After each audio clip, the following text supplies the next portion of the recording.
ఆత్మబంధు నమో నమ. మనం రోజు జీవిత మాధుర్యం గురించి తెలుసుకుంటున్నాము. ఈరోజు ఆధ్యాత్మికత. ఎందరో మహానుభావులు ఎన్నో రకాలుగా చెప్పారు. నా నిర్వచనము ఆది ఆత్మ కథ. ఆది అంటే మొదట, ఆత్మ అంటే నేను, కథ అంటే నా గురించి నేను తెలుసుకునే కథ. ప్రతి ఒక్కరికి చూడండి, ఏదో రామాయణం వింటావు, భారతం వింటాము, ఇంకోటి వింటావు, ఎప్పుడు నీ రామాయణమేరా అని బేజారు వస్తుందేమో. అయితే నీ గురించి నువ్వు తెలుసుకునేకి ఎప్పుడు బేజారు లేదు. బాగా అర్థం చేసుకోండి.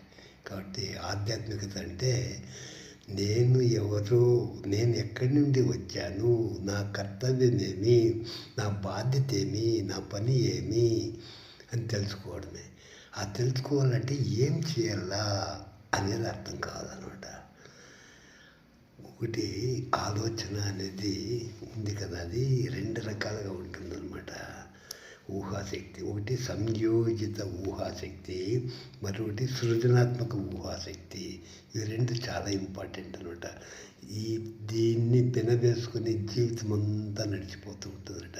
కొందరు బరువుగా భారంగా తీస్తారు, కొందరు ఉల్లాసంగా ఉత్సాహంగా ఇచ్చేస్తారనమాట.